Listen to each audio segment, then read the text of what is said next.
So this is episode 3 of Two Holistic Psychiatrists Talking, and we're going to call this conversation Grounded in the Midst of Uncertainty during COVID-19 and beyond. What we hope to talk about in this conversation is just uncertainty in general. What do we mean by that, and really help ourselves and anyone listening really identify where they might be grappling with that, even unknowingly. And then that it's I mean, now uncertainty is like on steroids, but that we've all been dealing with uncertainty in many different kinds of ways our whole lives. Right. So we can talk about pre-COVID-19 uncertainty and what the difference is between kind of being able to move with things versus grasp or cling to outcomes. And then I thought we could talk about what happens when we are clinging to outcomes and things needing to be a certain way. What does that do to us in terms of mind, body, and spirit? And what does that get in the way of emerging? And then what specific ideas we can talk about in terms of grounding. And again, we could sort of use a mind, body, spirit perspective. And then lastly, what we have an opportunity to learn right now with COVID-19 can we carry into the future? I was thinking about this, like, what are the gifts of it? Even though that's not to just deny how challenging and difficult it is, but if you only dwell on that aspect, you're missing something too. So, one of the things about uncertainty, that if we really get back down to sort of the basics, is it seems that it's all, as you mentioned when we were talking earlier, anxiety is essentially what we're talking about, and then it goes down into what are our fears and the realities that we're going to die, we're going to suffer, we're going to have losses. Right. When things are uncertain, you're out of control. You're not in control of how things are unfolding or what's going to happen next.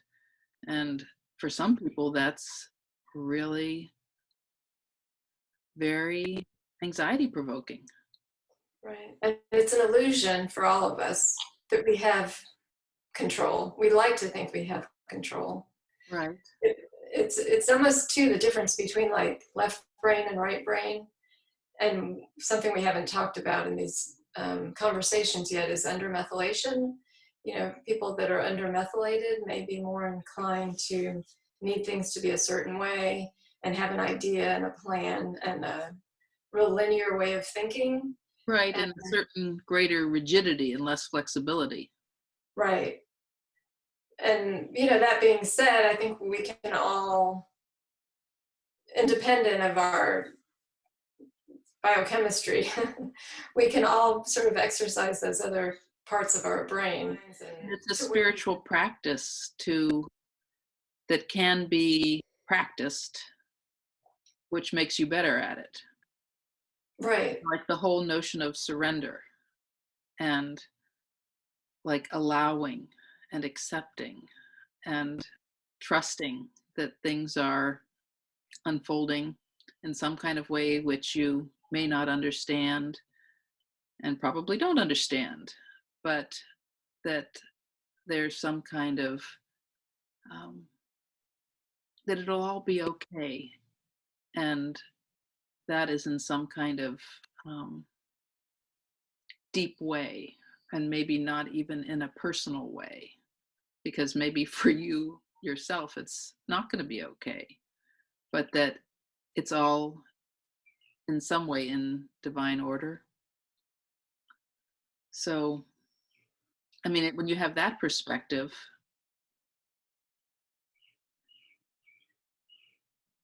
it makes uncertainty more bearable. Right. And when someone doesn't, I'm just thinking of all the ways it impacts people to have that grasping and clinging to things needing to be a certain way.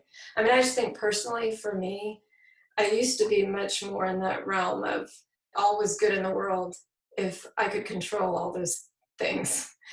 And so with that, physiologically comes a lot of stress on the body, stress hormones, immune dysregulation, scattered thoughts, addiction for some people. Right. I mean, I was having a conversation with someone this morning about that, um, I mean, addiction is a way of not feeling. And one of the big things that we don't want to feel is anxiety. And uncertainty can, if you're not in a place of trust and surrender, generate a great deal of anxiety. Like, there was this book that's like a self-help book from the 80s, um, by a woman named Susan Jeffers. I think she died in the last few years. But it was a book that I always loved, and it's called Feel the Fear and Do It Anyway. And her prescription um, for getting yourself to do things that scare you was to imagine the worst possible thing that could happen and then say to yourself, well, I can handle that. I, Right. I can manage that. And that is usually true. We usually can. And I mean, not that things are easy or going to be easy. And with the whole virus situation, no matter what happens, we're probably going to be able to manage it. Right. And two, without our knowing and without our permission, it probably is rewiring our brains in some ways each day to wake up not quite knowing what the next month or months might entail. And I don't mean that takes away the stress and the fear, but um, this mindset is becoming familiar. Right. I mean, that's both true, and also I've noticed, with some of the people that I work with, that it's wearing on them now. Like it's feeling harder in a certain kind of way because they're like sick of it. They want things to be different, and so I mean that is like a cause of suffering, is um, Like expectation even. and not accepting just like what is. Right. This is what we've got. And like if we kind of rebel against it and feel really upset by it, it's just kind of adding additional suffering to the already very difficult situation. So I know the main area that we really want to get to is groundedness and how to be grounded in the midst of fear, anxiety. Yeah, Maybe talk about ideas of how to get there. And right, I think there's ways to get there with the mind, and there's ways to get there with the body, and there's spiritual practices that can get people there. right, Um, so I thought we could start with thinking about even and not that those are separated so much, but at least uh, starting with the mind. um, I think there's different ways that we can take ourselves to that grounded place of, and meaning that okay, where we feel okay in ourselves and in the world. right. Well, I We mean, feel safe.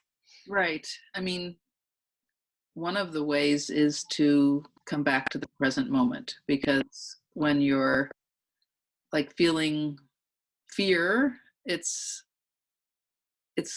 typically, I mean, there may be something terrible going on at the very moment, but very often it's like anticipatory, like you're afraid about what's going to happen next. So, Your mind's already gone off into right, the future. right. And so, I mean, there's practices that um, you can use your mind to, and this is, I mean, this is bringing in the body, but like tuning into your senses, like Mhm. to, like, okay, you notice that, okay, I am kind of spinning out of control here with worry.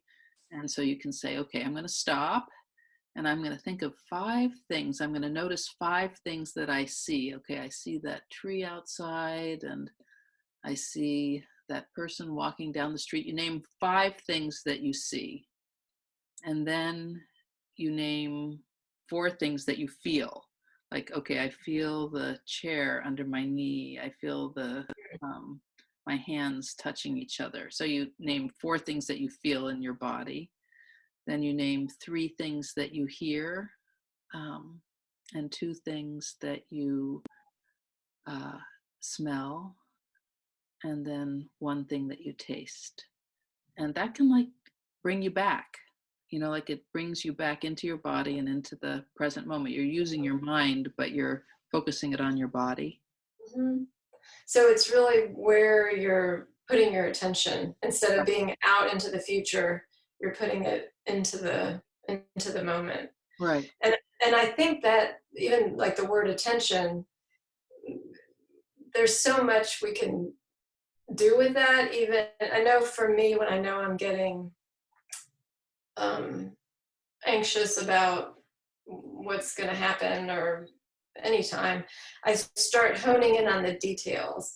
I start, and those details around COVID-19 could be, this is less so now than it was in the beginning, but how much certain food or how much supply of certain things, or it could be financial concerns or what have you, but it's honing in on the details. And for me, I find if I pull back and try to have a broader view, and that could be sitting, closing my eyes, imagining myself in my body, in a house, on a street, in a town, in a Wow. city, Yeah. in the Yeah. country, on Yeah. the planet, um, Very and expansive. and I mean and the neurobiology behind that is you're really moving from your left brain to your right brain. It's the left brain that's honing in on all the details, and then it's the right brain that's able to see the bigger picture. And when we see the bigger picture of our lives and of, I think, what's happening, it's not as, I just feel like that's a way to be grounded in Yeah. the moment too. Interesting to be grounded, and yet you become so expanded, but that's grounding, you know? It's paradoxical. That's the truth. And it's sort of also, it kind of is humbling too, because when you really start moving out, you realize you're just a speck of, do you know what I mean? Yeah. You're a speck of nothing on a planet. Right. Um, Right. but Like it puts things into perspective. So you're using your mind to put things into perspective. right.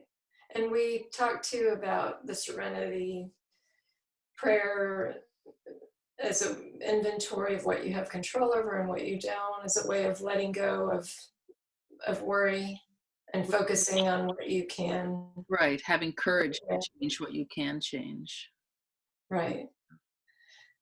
And then physically, there's lots of ways to use our body to ground us in the present, or to ground us in our bodies. Right.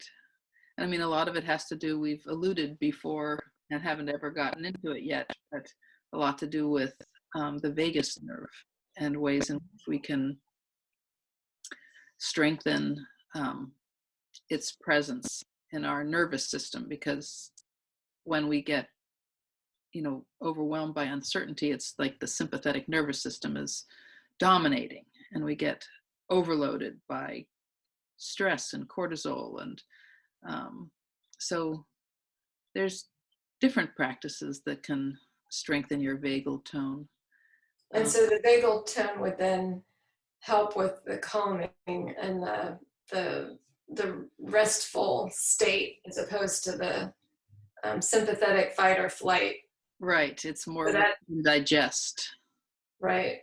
And so you had talked about tapping, which I is is a way that I believe accesses the vagal nerve.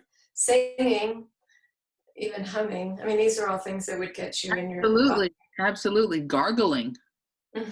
Right, Yeah. right. Yeah. So, And then taking a walk is getting in your body, and it's also something that again moves your attention from the narrow to when you're outside walking. yeah. Even without thinking about it, you're expanding your view, and Yeah. so your perspective is going to, I believe, move from that left brain linear thinking to that more open right brain thinking.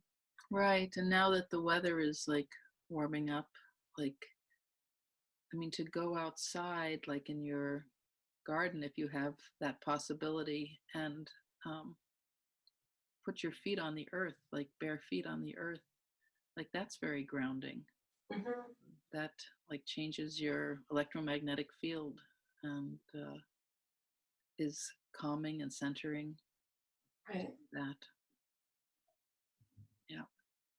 I'm going to read a quote from this, which I thought was really nice. This was from an article that my cousin in Seattle sent after he listened to our previous episodes. And it was an interview in the New York Times Magazine of Jack Cornfield, and it was titled Things Keep Getting Scarier. He says, sit quietly, rest your heart, and ask, what is my best intention, my most noble aspiration in this difficult time? If you quiet yourself, your heart will answer. The answer could be simple. I vow to be kind no matter what. You can notice your feelings throughout the day and recall this vow. So even when, I guess, fitting with the serenity prayer, what we have control over is how we are in this moment, what we bring forward. Do we bring our higher selves, or do we bring our smaller selves that are fearing, um, that we won't get what we need? Right, right. Well, it sounds also that what he's suggesting, at least the example that he gave, is very uplifting too, and that then you feel aligned with like the best part of yourself. Right, and with humanity. Yes, yes. I really like that. I just thought of another example that I think might be really helpful.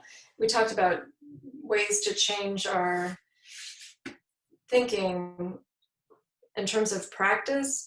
And one way we talked about a gratitude practice Yeah, previously, and there can be a practice of asking ourselves, what outcomes are we clinging to? We're literally on a daily basis, we're asking ourselves, what outcome am I clinging to? mhm. And just the recognition that we're clinging to outcomes Yeah, helps us let them go. yeah, And I think by not doing it on a regular basis, because we're all always doing it. But I think if we make an intention of daily asking ourselves, that's one way to start to, right as things arise, there's uncertainty here. I have a choice.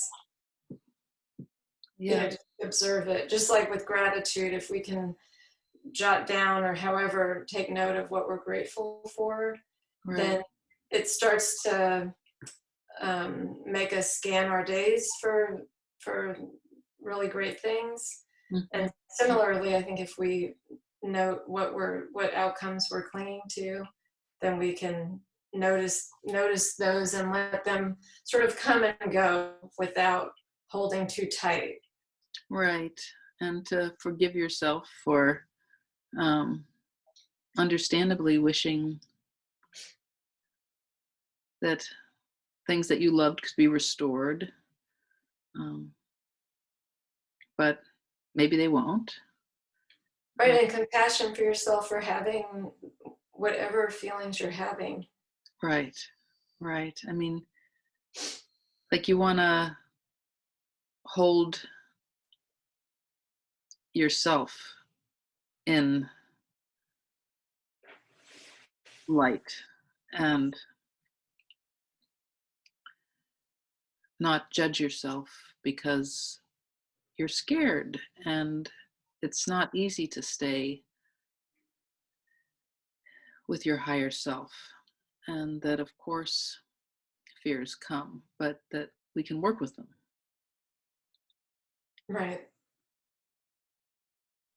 And, when you say we can hold ourselves, that for some people they have a familiarity with almost the idea of the inner child, and whether that's a model that people are familiar with, just the idea that we can have part of ourselves that another part of ourselves is taken care of.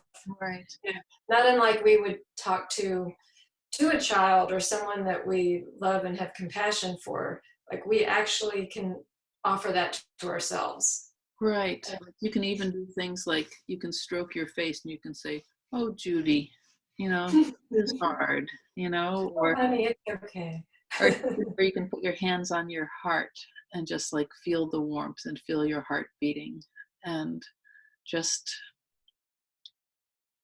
say to yourself, like, may you feel happy, may you feel at peace, may you feel ease. And you can do the same, like when another thing that can be like really helpful and make you feel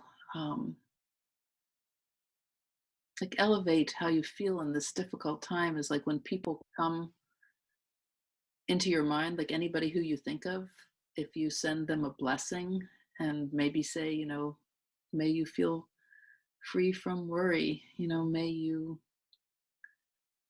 ride this uncertain time with ease, so that just all these different kinds of practices and rituals can be so important to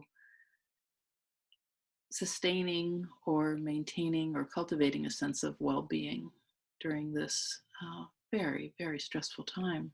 Mhm.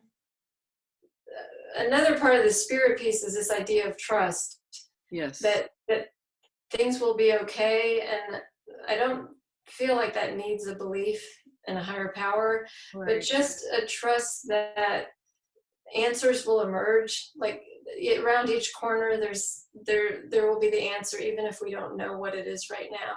Yeah.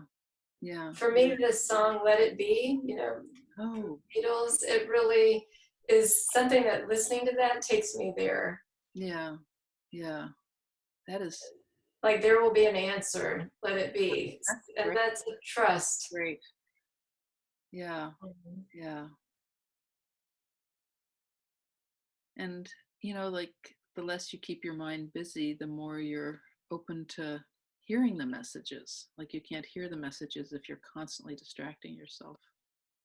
Mhm. Right.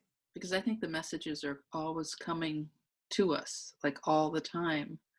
But what varies is our capacity to hear.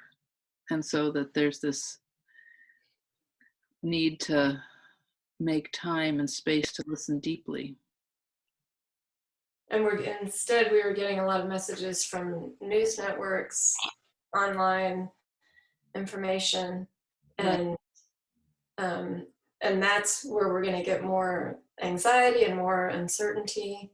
So while we can be informed, we also need to make sure we're going to that other place of getting information, which is really internal wisdom. To be That's present, like, and I'm totally talking to myself because I'm a nonstop consumer of media and podcasts. And, I notice that if I make the decision to put that aside and just kind of be with myself, that it really does have a very positive effect upon my well-being.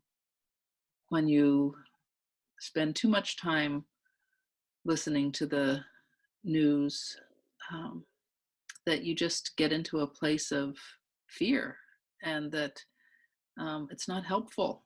And so that you create a structure around that and say, well, I'm not going to listen to the news first thing when I wake up in the morning when I'm in bed. I'm only going to listen to the news after I'm already like up and um, dressed and, having my coffee. And I'm only going to listen for a certain amount of time to find out what's going on, but I'm not going to do it in such a way that I generate more fear and anxiety that's not helpful. Right. So it's a choice. It's a choice, and you create a structure around it. Mhm. I mean, I think there's a lot, I mean, a self-created structure that isn't rigid or can't be shifted, but that there is a way of productively managing anxiety and uncertainty with a structure that is nourishing. Right. So it's almost an intention to take care of that part of ourself. Right, right. And that part of ourself needs an awful lot of care right now, because this is a very scary, uncertain time that no one has ever lived through before, and we don't know what's going to happen. And so we have to be really conscious in order to navigate it most skillfully. Mhm. Um, I have a friend who shared a prayer with me that she um, says every day, maybe multiple times a day. She says, I'm willing, help me trust, show me the way. And then she feels guided. And I think that we can bring that to um, our approach to surfing the wave of uncertainty in the most graceful way. Like Right. as And surfing. I surfing. mean, Yeah. and surfing is where we're not leading. We're sort of we're Riding the following. wave. We're riding the wave. And if we try to control and dominate it, we crash. Yeah. And if we try to just move with it, Move with it, find our balance, feel what's going on, adjust. right. Then it's like, it's a, I mean, I've never surfed, but when I watch those people, they're just like amazingly graceful. Mhm. This weekly for us is a practice in uncertainty, because each week we don't know what we're going to be talking about until We the don't day know how it's going to before. go, We don't know how it's going to go. We don't know how it's going to be received. It Right, makes us feel vulnerable to right. be And we're putting really, ourselves out there. absolutely. And we're learning, right? Very steep learning curve. Right. Um, and And then that creates stress, like when you don't know what you're doing. and at the same time, I don't think we could do this if we didn't sort of have a trust in each other, but also a trust that what's the worst that can happen? Can we deal with it? Yeah, humiliation. Right. This is one of the gifts of COVID-19, because I don't know that we would have made time to do this given how very busy everything was before we needed to quarantine. Like, Right. it's really been a game changer. And, as much as I'm mourning the loss of so many things that I loved, it also has created a kind of spaciousness, um, given my privilege, for listening to what wants to be known.